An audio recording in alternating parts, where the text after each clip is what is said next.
Hey folks, Lever here once again. Welcome back to another Adam Sandler review. Hope you enjoyed my rant today on going overboard in my review of Shakes the Clown. Going overboard, I hated. I still will say it's the worst. It's Adam Sandler's worst movie. Even though he was a co-star in Shakes the Clown, and that was a Bobcat Goldthwait movie. I can't ever say his name right, Bobcat. But I still enjoy Shakes the Clown. Find it to be an underrated movie. I liked it. And now I get to the film that came out in 2007, his next movie I'm talking about. And this is And this, of course, is a 2007 buddy drama film, written and directed by Mike Bender and his brother Jack Bender, and that, of course, is a movie called Reign Over Me. Yes. Been wanting to review this Adam Sandler film for a long time. Yeah. Very good poster there, yeah. Reign Over Me. Yep, my nice review.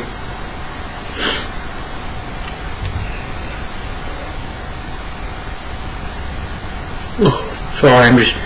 As you can tell, it's a little darker in here. Yeah, it's like 7:04 already, so I'm a little tired, so trying to be ready. But I wanted to try to do a review today, so if I'm a little out of it, forgive me in the video.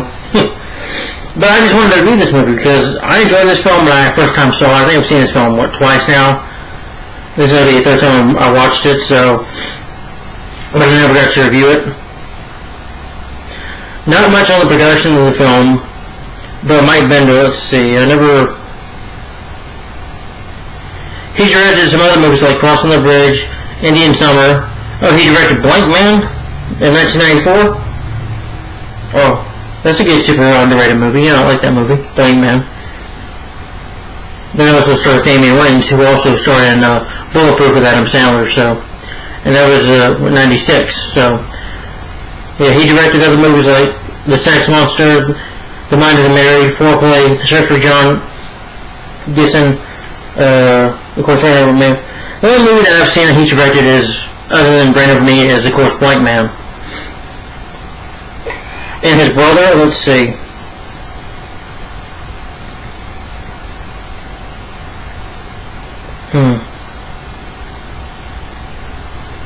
Yeah, he's directed some movies with his brother, and he also was a second unit director on Blank Man. And a producer on Reign Over Me, so... And this is not Adam Sandler's first time doing a drama film. It's not his first, you know.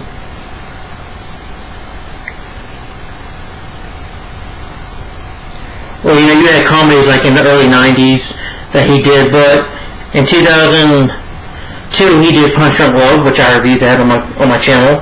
Punch Drunk Love, which I like that movie.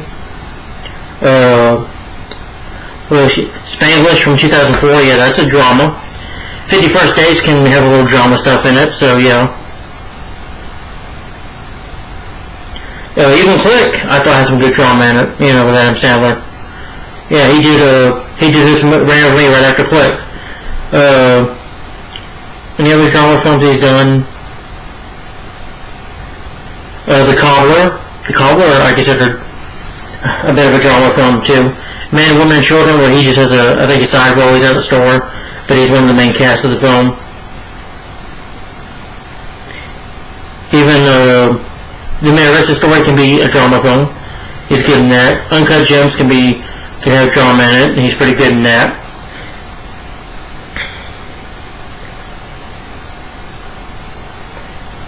But I will say, with Adam Sandler's performance in this movie, it was really great. It ran over me. He almost made me cry a few times in the film. He does, in my opinion, he gives it his best performance. I mean, I love his performance of Punch Drunk Love, and,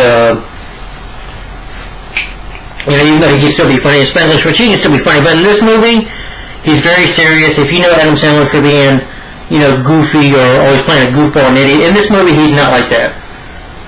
He totally does a different part of the role, and he really just, I think he did a great job with the role of playing Charlie Feynman. And like, you know, like I said, it's directed by the Bender brothers. It's also produced by Michael Rodenberg. The music is by Wolf Kent. Cinematography is by Russ Ellsbrook. It's edited by Steve Edwards and Jeremy Rosh. It's distributed by Columbia Pictures. It was released March 22nd, 2007 in Australia, and March 23rd, 2007 in the United States. It's over about 2 hours and 4 minutes long, I believe 124 minutes long. The budget to make the film was $20 million, and the box was $22.2 million. The film was released on that and on DVD and Blu-ray on October 9th, 2007. The film does have some songs like from Bruce Springsteen's Out in the Street, Drive All Night, Love, Rain Over Me, which is the song for the movie basically. Also things are done by The Killer, How to Save a Life by The Frere, and This Life by Chato. I can't say the name, I'll butcher it. But the movie has a really good score. I don't know if critics were mixed on this or what. I think it gets a 64% on Rotten Tomatoes, which I think it deserves higher.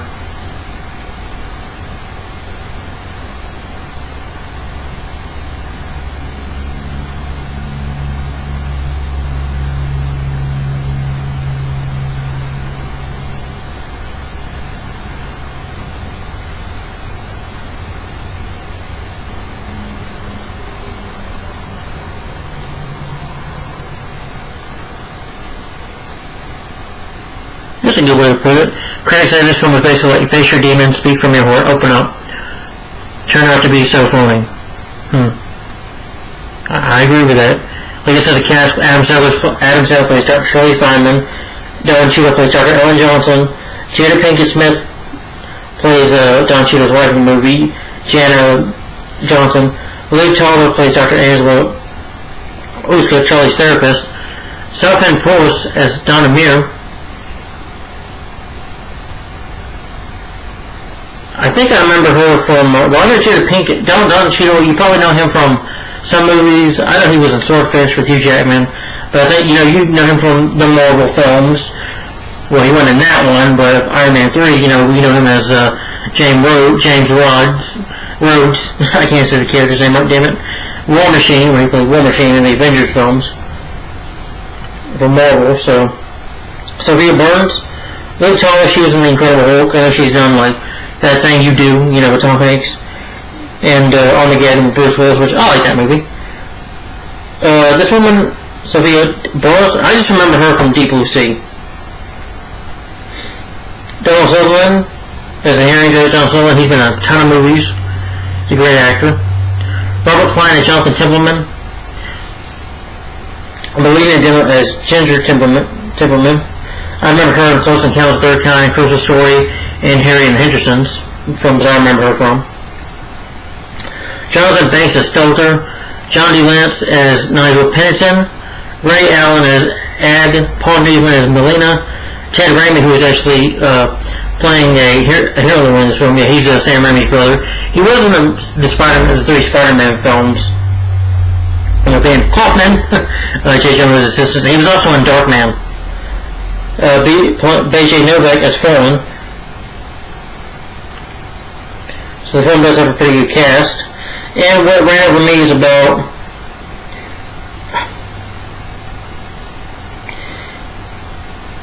is that Adam Sandler, like I said, he plays Charlie Fineman, who, of course, he was a doctor, he was a dentist, orthodontist, whatever you want to call him. And pretty much, he lost his family in the terrorist attacks of September 11th. And he still grieves over death, so he, has really mental issues. Sometimes he gets angry in the movie or lashes out at you. He hates talking about it. He hates talking about the pain. But, of course, until he runs into his former college roommate, Alan Johnson, who went to college with him, played by Don Cheadle, the two rekindle their friendship. Alan himself is feeling the strain of family and professional responsibilities, and his great bond with Charlie gives both men the strength to carry on a turning point in their lives. So, he tries to help Charlie out, and their friendship, I think, even though Charlie does a great performance too, I think these two really they hold a movie together, in my opinion. The film might be 2 hours and 4 minutes, but it just keeps me watching because it's so good, and the writing and the script is so good. Excuse me.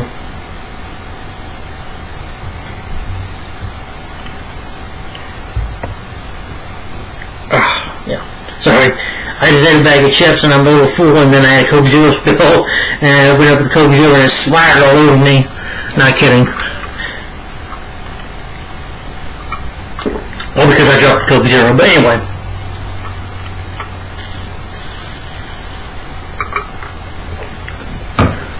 Yeah. The film pretty much opens up with Charlie riding his scooter. He's got this motor scooter that he rides. And you get a good opening song in the movie. And of course you meet John Cheadle's character, Alan Johnson, who's doing this. He's doing his job. And of course he's a family man. And he's got this patient, the actress that I mentioned, she's like flirting with him. She is attracted to him. And of course, he has nothing for her back. She tries to make these flirt moves on him, but he's like, okay. Not trying to pay attention to her. And he eventually goes out one day and he sees Charlie. He tries to call him and he's like, Charlie Feynman. He sees him going over books and he tries to get his attention.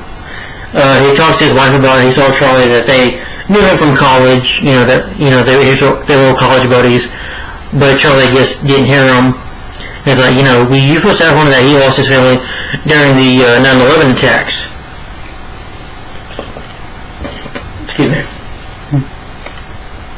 Excuse me. I'm not going to burp on camera. I'm not disgusting people. I'm not. Don't say I am. But, Charlie, anyway. He does talk to Liv Tyler a couple times in the movie. She's not his doctor, but she does think that he needs to see a psychiatrist. Because like I said with him, he has a, Dr., Don Cheadle's character in this movie. Yeah, he's a dentist, he has a good job, makes some money for his family and stuff, but it's a bit of a pain sometimes because sometimes he has to watch over his parents who are elderly and, I think got dementia or whatever you want to call it. And his life isn't basically easy because his bosses treat him like crap even though he made them rich. That's the work he's done. Eventually the next day, the woman, she tries to flirt with him. She basically offers him oral sex. I think basically give him a blowjob. And of course he's like, no, get out of here, go, get out of here. And of course his assistant lady says, no, she doesn't want to see you no more. The receptionist says, Dr. Johnson says, I want to see you more, don't come back, you'll find another. She's like, excuse me? So what she does is pull 180 on him. She basically tries to sue him with a lawsuit, and then his bosses say to him, this woman said that you were sexually harassing her, that you were offering her sex, we can't get a lawsuit, you're going to lose your job over this. And Don Cheadle was like, that is not crap, that's bull crap, that's not true. But eventually, again, he runs to Charlie Feynman, says hi to Charlie, was like, we were friends, used to, college buddies, used to sleep naked, used to sleep all naked.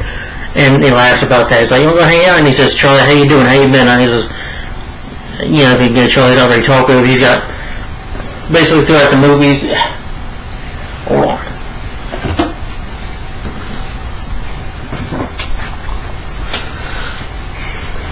Yeah, through the movie,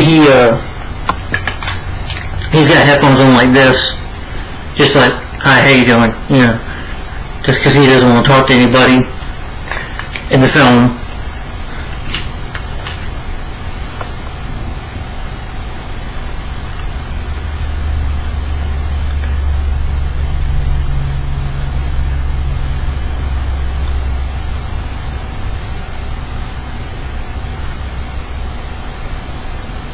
And of course, his hair is long.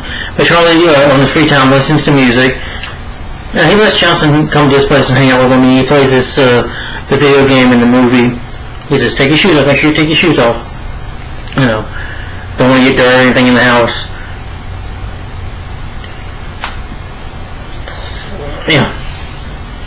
As he's just hanging out with Charlie. And, pretty much the next day, when he comes to hang out with Charlie,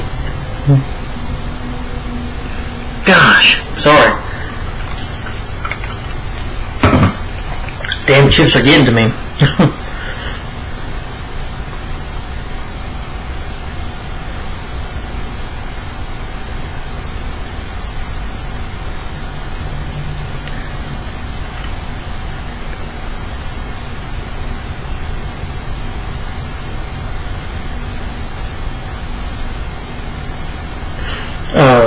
But Charlie does not want to see a therapist.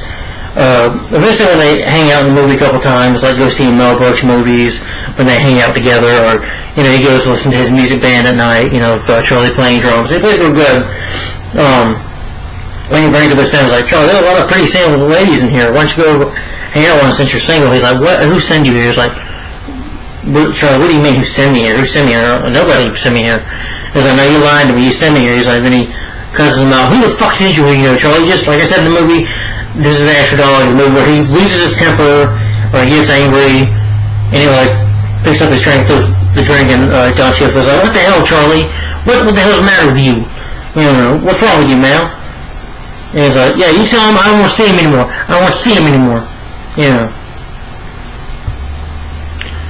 But eventually, they do continue to hang out. Jada Pinkett Smith is like, okay, you don't need to be hanging out with him every day. It's, you coming home late at night is just not acceptable. And of course, there's this goes a rift between him and his wife, Jada Pinkett. I do like the scene that when he just comes to their house and, well, he is a bit rude to her. She's like, you probably met me one time, but I don't remember. It's like, I don't. He doesn't even shake their daughter's hand, though she's polite to him. Because he just doesn't want to be close to anybody, or close to people. He's very strained from people. Doesn't want to talk to anybody. He gets to ride on his scooter once when they get away from the in-laws who keep trying to talk to Charlie, and because they're the only family got when, the mom from Harriet Insurance and Close Encounters of Chris's story, Close Encounters of the Third Kind, where she's trying to talk to Don Cheadle and tells Ellen that, hey, this happened to his family and it broke him. He's been heartbroken for a long time, and we think that he needs, professional help. So he knows he needs his friends to help. Even though they're going to see Mel Brooks movies, it's like his father died. He calls him a faggot in the movie just to be funny at times. They really get along, and he's like, Charlie, I gotta go. My father just died. So they go to the funeral. Charlie comes later to the funeral. Like, nobody's going nowhere, Charlie. And where Charlie eats, and I did like the scene where he's got his headphones on, where everybody's eating. He's like, yeah, which I thought was funny. And everybody's like, it's just Charlie, being Charlie. And of course, like I said, as they hang out in the movie, when they're playing drums a little more, he's telling them, don't forget to put your shoes off, take your shoes off, when he comes in the house, and he's playing his video game more. He does come to try to see, Charlie does come try to see Alan at the doctor's office a couple times. And he's like, I only for Dr. Johnson, and his receptionist's like, you got an appointment? No, but we used to be college buddies, and I used to walk around nude, naked. That was funny. But, as Charlie just comes into the dentist's office, he looks at the dentist, one of the dentist rooms. Remember, he used to be a dentist. Like, hey, man, do you miss being a dentist? You miss doing this? He's like, I miss doing this? Man, who? What? And then Charlie loses again. He's like, who sent you here? He's like, Charlie. Okay, yeah. The CIA, aka find Charlie. He's like, if they're not big, he's like, no, Charlie, I'm just joking. Charlie's like this.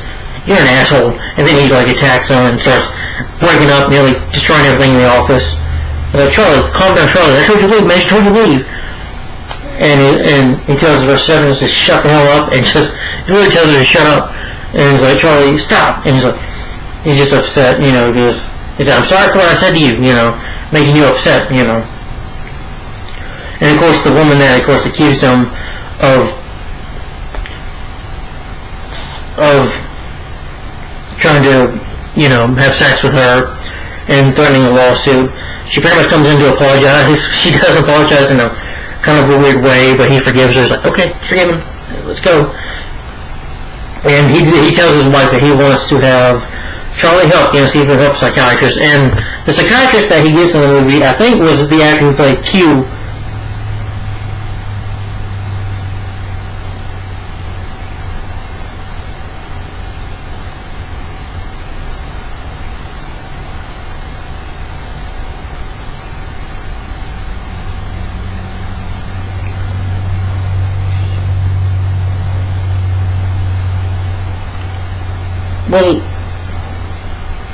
Okay, yeah, John DeLance. Yeah.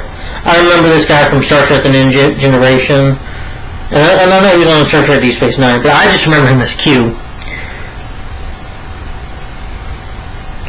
But, they meet at they meet at a record store, and Charlie just is like, that guy's a dork, I don't talk to that guy, dork, and they eat with him, and Charlie's like, I don't like dorks, I don't like you, because you're psychiatrist, you shrink, you piss in my hands, I tell you shrink, like you're a dork face, and it says, F you, and he cusses him out, he's like, I'm gonna give it to you, come on, let's go fight right now, let Charlie calm down, he's like, no. And Charlie, for a while, is just playing a video game as a montage of, we see him building his, fixing his kitchen up a few times. Then he tells Alan, is like, okay, I'll get help. So they talk to Liv Tyler, but for a while he doesn't want to talk to her, and he talks about her, that he likes her tits, but he's like, for each of the month he's there, he's like, it's such up there if you want him to be, I do. But eventually she tells Charlie, Charlie, you gotta talk to somebody about your life, you gotta tell somebody you trust. And of course, since, he trusts Don Cheadle, this is a very good scene in the movie where he tells him about his little girls and his wife, how they were and what happened, and it's just Adam Sandler, I felt like, gave such a great performance. Like I said in this film, but in this scene, he will nearly make you cry because he starts crying and talking about his wife and his children. It's very heartbreaking to listen to. It's like, wow, he gave a great performance. See, Adam Sandler proved in this movie and Punch Drunk Love, that he can do drama. He can be dramatic. Lonely Shore, okay, Chris Rock's dad in that movie can be a little dramatic. On Click, Adam Sandler, I think, can prove that he can be dramatic. The Sandman can cry, let's just say. He can. He's an actor as well, so. When the director needs to get a performance out of him, Mike Bender does, I think, get a good performance out of Sandler, but yeah, and after that, he does continue seeing Liv Tyler, but eventually, Charlie loses it, he still thinks about his wife and stuff. Eventually, to get a gun, he don't commit suicide. He has a TV up a lot. His neighbor, his landlord who watches over him, kind of just takes care of him. Charlie goes to, I guess he's planning to kill himself, but he's the one to physically just shoot himself. He sees these cops in this restaurant and decides that he's going to cause an issue or altercation so that they can, suicide by cop. And he's like, this guy's like, he's an asshole, run me over. He's arguing with the He's like, oh, you want to run me over? He points a gun at him. Then he points a gun at the cop. Starts going, like, shoot me. And the police just tackle him down. He's under arrest. They bail him out of jail, Don Cheadle and Liv Tyler does, but they said that they want to take him to a mental institution for a while, just for a week. And they do. You see Charlie just going through the montages of being there, losing his temper, talking about his family, and of course after that he wants to go eat Chinese, but Don Cheadle tells him, hey, they want to keep you there for a year, so there's going to be a court hearing, and you have to go there. He's like, he also asked him about the kitchen when they eat Chinese food. He tells Don Cheadle, Adam Sandler, Charlie tells Alan, it used to be a badass when you were in college. You used to tell people off, you take shit from nobody. That's the Alan Johnson I knew. The Alan Johnson I know. And he says, what's up with the kitchen, man? Come on, tell me, seriously. It was from my wife, we had an argument, she wanted to do the kitchen. He told her that he snapped on her. That was the last time he talked to her. He was like, come on, Charlie, you gotta let that go. He says, let it go, man, you gotta move on. I'm sure you said some nicer things to her, before. He's like, okay. And he's, that's one of the reason he makes the kitchen in the movie, in the film. And of course they have the court hearing, and they're trying to decide if he should go to the court hearing for a year. The court hearing, not for a year, the mental institution for a year. There's scenes where he's yelling at the girl, like, that's not true, that's bullshit, as he shouts out a couple times, calling Donald Sutherland plays Joe Stone to be quiet, and then of course, the mom from Harry and the Hendersons and the Christmas Story is like, she's fussing at the judge, and attitude, which is never a good idea to do, by the way. They talk about the family, Charlie's the father-in-law, talks about his wife and daughters, and says that, this happened. They show pictures of him, and of course he doesn't want to listen to it in court, so he puts the rein over his way, doing this. Because he just doesn't like to think about it or talk about it, And he's like, Father Malone says, how can anybody not think about them? And of course, he shows up the picture right up at Charlie's face, and Charlie has a breakdown in the courtroom, starts crying and shaking down, starts crying and freaking out, so they have to take him out of court because of his behavior. But of course, the judge tells the lawyer, if you ever pull that again, I'll have the bellman make it, end up treating you like a tortured doll or something like that. He tells him something like that. And he's like, okay, he's like, shut up. Shut your mouth.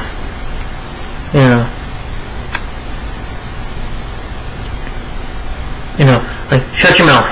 Shut up. Shut up, basically. And then he tells them, with the father and mother-in-law of Charlie, well, would your little girl want you to put him in an asylum, or just let him find his own way to get over it, Because even the judges, people can understand his pain. Well, they don't know what's going on, but they know that he's in a lot of pain, that he's a broken-hearted man, and he's just a man that is broken and just needs to maybe find his own way in life, just to find a way to move on, during this tragedy.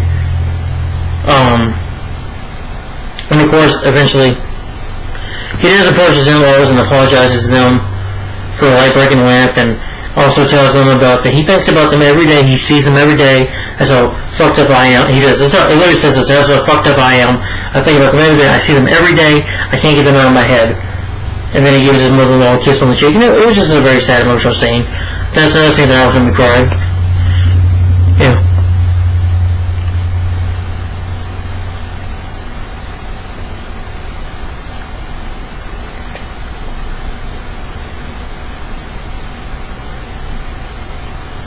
And of course, Charlie lives in a new apartment just to, again, move on.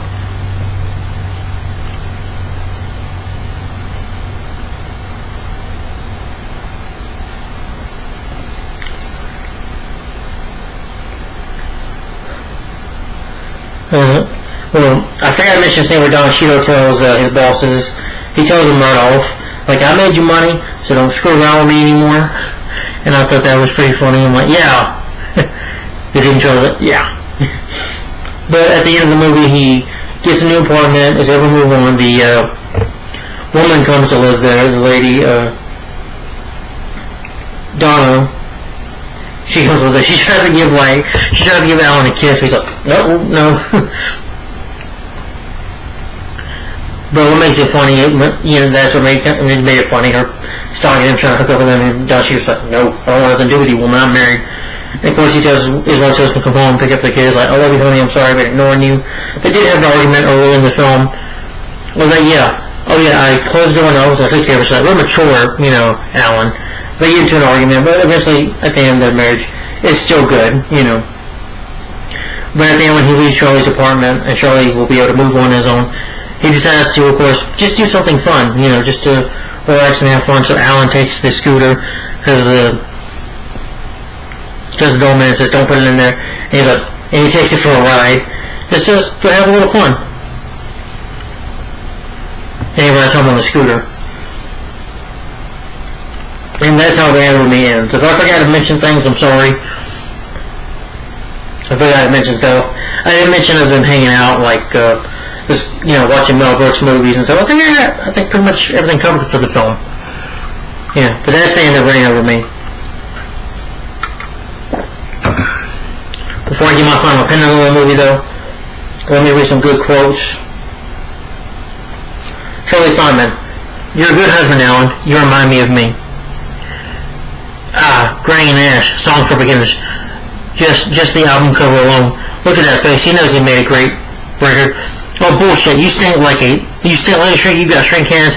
You ordered your saddle like a shrink. Nobody has a right to look at that. Good. She's just trouble for everybody. Because he's attracted. He's very attracted to Alan Stalker. Nobody has a right to look that good. I don't need to talk about her look at her pictures. Because the truth is, all the times When he tells his in-laws this, he says, when he confronts his in-laws, I see her on the street. I walk down the street. I see her in someone else's face, clearer than any of the pictures you carry with you. I get that you're in big pain, but you got each other. You got each other. And I'm the one who's got to see her and the girls all the time. Everywhere I go, I even see the dog, because they had a dog and the dog died too, sadly. That's how fucked up I still am. I look at a German Shepherd, I see our goddamn poodle. Alright? I have no one. At least you two have each other. Yeah. I mean, Charlie does hesitate to confront them. He's like, confronts them. And finally he says, just confront them and tell them all this. Better bring out the big guns on this one. She's crazy crazy. I was stuck in Charlie World. I couldn't leave. Can you go out? Is you going out? Don't do that. Don't ask my wife permission for me to go out. Alright, you're right. Can you go out? Are you a faggot? Don't say faggot. You just don't call people faggot. That's rude. To a gay guy it is. To you it's just a funny word like pound cake or pickle. You really need some meal.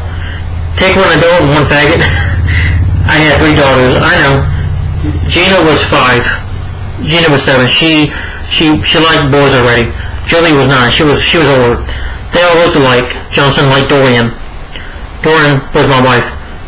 DT. That was her name. Dorian Templeman. She had a dog, Spider the poodle. They'd wake me up all the time. Saturday morning, singing Beatles songs to me in the army. The 4 of them, so cute. Dorian never judged me, never nagged me like some wives do. Wanted me to take my shoes off so I didn't break the carpet. That's it. Dorian and the girls were very female. I was the oddball, man. Mr. Man. They adored me, Johnson.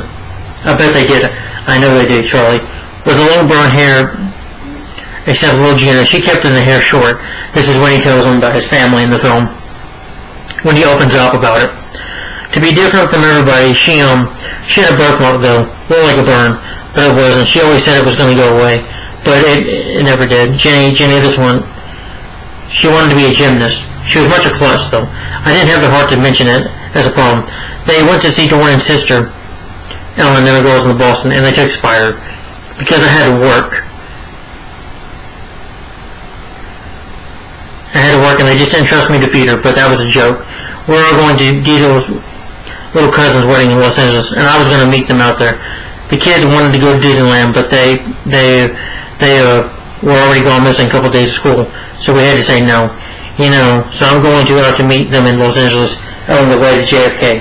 I'm in a taxi cab, and I hear on the radio, and he slowly starts to cry of what happened to his family. I get there, and the man tells me the plane's from Boston. Another man tells me there's 2 planes, and he starts crying when he mentions when 9/11 happened. So yeah, that was a very emotional scene. Adam Sandler had my attention in this scene. Charlie will have your attention in this scene. Listen, you're right. She's young, but she's good. She's got a lot of experience with loss and grief. She's got nice tits. That's not good. Since when? Good point. Look, we'll do the meet and greet. See if you like her, and if you do, we'll just go from there. Am I wrong about her tits? No, you're right. They're wonderful. Ellen says, so what are you guys talking about? What's so wonderful? It's basically something like... And this movie does have humor in it as well. Some humor in it. It's not all drama. What did they expect this?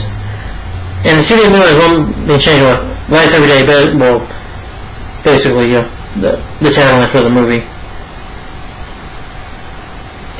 Alright, to give my final opinion on Reign Over Me. 34 minutes in? Okay.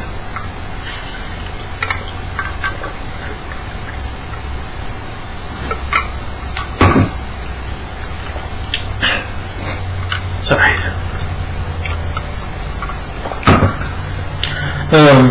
But anyway, to sum up my opinion on Reign Over Me,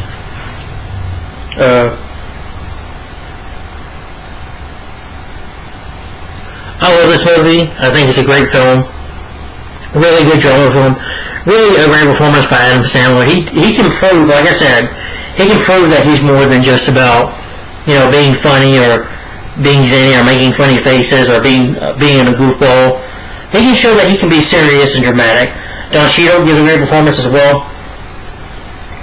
I don't think I really have any issues with this movie. And it's a bit long and maybe some of the pacing is a little slow, but it's just trying. But the story is. But I'm invested in the story. The directing and the writing by Mike Bender and his brother who produced the film, they did a great job making this movie. They seem to have a lot of passion of making the film, and they really care to tell you a good story. And the story is sad, but Adam Sandler was just playing a man that lost his family in 9/11. Because also this month of September, we had it was 19th anniversary of 9/11, I think. And that's, it's probably hard for people to watch this movie though, because when it makes you think of 9/11, if you lost family members in 9/11, or if you live in New York, which I know my good friend John Avenger lives in New York, it's probably hard to think about that day. It's probably hard to watch a movie like this, because it will make you cry when you think about that day and how many people, like in the movie like Charlie, well no, it's just a movie, but people in real life lost their families that day. It's sad to think about, but the movie, like I said, the writing and the directing is good. The cast, I think everyone did a good job, especially Adam Sandler and Don Cheadle. They really, I think, are the heart and soul of the movie, and I think they're the reason to watch this movie. They're both great in this film. I really bought them as college buddies. They're really believable as friends. Like I said, Alan Johnson, Don Cheadle's character, Alan Johnson, he seems to have it all, great family, good money, being a dentist and having it all, but it is a heavy pressure on him, and his bosses treat him like crap. His family, sometimes he's just kind of, maybe you can say the guy's kind of bored with life and doesn't get to have much fun. So when he sees Charlie, he gets to have a little fun in his life. So I think it just means something for him too, to have some fun in life, not to keep doing boring stuff or not let people walk all over you. I think he let his bosses walk all over him until he tells them off. Because again, he made them rich, with his work, They treat him like crap. And Charlie, the man is broken. He has a real broken heart. He lost his family in this tragedy, and he's got to learn to move on. I think this movie ran over me. A good way to sum it up, like that critic said, it's a movie about, where you got to face your demons. You got to face your demons. You got to talk about it. You got to talk about your pain sometimes. You just got to let it out,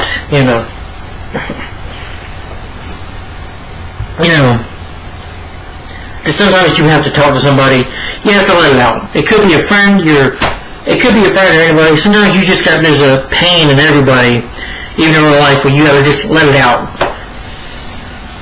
Because it's hard to live with, And pain is not easy to talk about. Nobody wants to talk about sadness. But sometimes you have to let it out. You have to face your demons. You have to move on in life. We all go through bad stuff. Everyone goes through. We all made bad choices. I know I made some bad choices in life. Hey, we all make bad choices. And the movie what I learned from this is, hey, you just gotta move on in life. You gotta face your demons. You gotta just find your own way. You gotta live on. Life goes on. You gotta try to go ahead and live it. But that's what this movie kind of meant to me. Well, like I said, cast was great. The writing is good. The music score I think is real good. I like the soundtrack. The music score, they got some good rock bands in here. Out in the Street, Drive All Night, really good songs. The movie is, like I said, it's a bit long, and the pacing can be slow, but the story, like I said, is very investing. It keeps you watching. With Adam Sandler's great performance and Don Cheadle's good performance, those two just really helped sell the movie. And they kept me watching. I wanted to see these two friends. It's good to see them reconnect after college and, how their lives had turned out. And, of course, in any show, they're able to find a bit of that good spark in life to just maybe sometimes move on and just try to keep on living, basically. I know I'm not making sense here, but that's the way I kind of see it, if you know what I mean. But you can see it as a buddy film about two buddies just trying to who end up seeing each other and just have to work out their stuff in their life, of what they have to go through. But either way, Reign Over Me, great movie. I think it's a great movie. I think it's a little underrated. I think when it comes to Adam Sandler's dramas, I don't hear people talk about this movie that much, and I think it deserves to be talked about. I think Adam Sandler definitely deserved to win an Oscar for this movie. And even if he didn't, screw the Oscars, because I say, in my opinion, he gave a great performance in this film. So did John Cheadle. Sandler, like I said, he's totally different in here. Charlie, like I said, a few times in the movie, he loses his temper a couple times. He gets angry and cusses and can be violent, So this is a very different performance for Adam Sandler. So don't expect comedy Adam Sandler here. Don't expect funny goofball Sandler here, because it's not in this movie. But like I said, the movie also has some humor. When the humor is there, it's funny. Like with the tits thing, he's like, what are you guys talking about? They're like, that was funny. It's like, Charlie, don't ask my wife, I need your permission. I'm right here, so can you go out? And she's like, he smiled. That was funny. Him and Charlie in their house, with the people from the funeral, just eating cereal and singing and jamming. That was funny. And the movie does have the humor in it, and it's good. And especially when he jokes around, I was like, oh my god, she's the one trying to blow you? And it was funny. He was like, ladies are boy, she's not singing for that for she's hot. It's just funny. The dialogue between these guys is just hilarious. And the humor, I think, works in this film as well. And so does the drama. The director, Mike Bender, and his brother, they do a good job of adding that in, and it works, I do like Click, but I will say this film does the drama better than Click, in my opinion, even though I like that movie. But I will say this is definitely better with the drama. And this is one of, if not in my opinion, Adam Sandler's best performance. My favorite movie is Happy Gilmore. I don't know a lot of his comics, but I'm going to pick his best dramatic performance. I'm going to say Reign Over Me. Punch Drunk Love is a good one, don't get me wrong, so is Spanglish.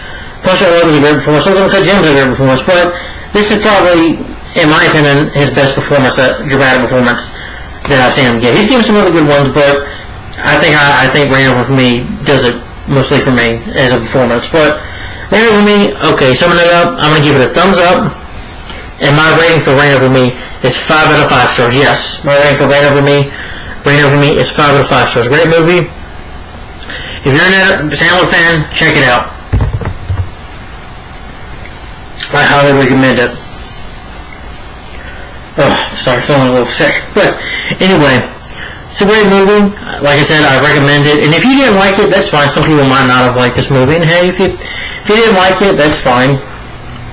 And I know I got one disagreement on my Going Overboard review. I know Gregor liked it. Gregor, that's cool. If anybody hates any movie or loves a movie, this is just all about opinions on my channel. So, I welcome different opinions on my channel all the time. It's fine. But if you don't like Reign Over Me, you can tell me why. Or did you love it like me? Do you think it's a great movie? And do you think Adam Sandler gave a great performance? And do you think it's one of his best films? In your opinion, I think it is. But 5 out of 5 stars is my rating for Reign Over Me. So I definitely recommend it if you're an Adam Sandler fan. Definitely. Oh, please see it if you're an Adam Sandler fan. I highly recommend it. Great movie, and definitely check it out. Alright, thanks guys for watching. Whew, I might do another video tomorrow. Video tomorrow. Now, I'm not trying to get my teeth out. I'm on a little man, but hopefully I don't. Well, I can record my teeth figured out, yeah. Tomorrow I wanted to do a quick vlog 6. I need to talk about stuff what's going on my channel and, what videos I have planned and also about next year in 2021 about which videos I have planned for that year. So, thanks for watching, guys. Like, comment, and subscribe. I hope you enjoyed all of these reviews today. Like I said, Go Overboard, Shakes the Clown. Those reviews are on my channel right now, and soon this will be uploaded too. So, guys, have a good night, or good morning, good day, evening, afternoon, wherever the hell you're at. And thanks for watching, guys. Like, comment, and subscribe. And thanks for watching. Bye-bye. Have a good night. Bye-bye.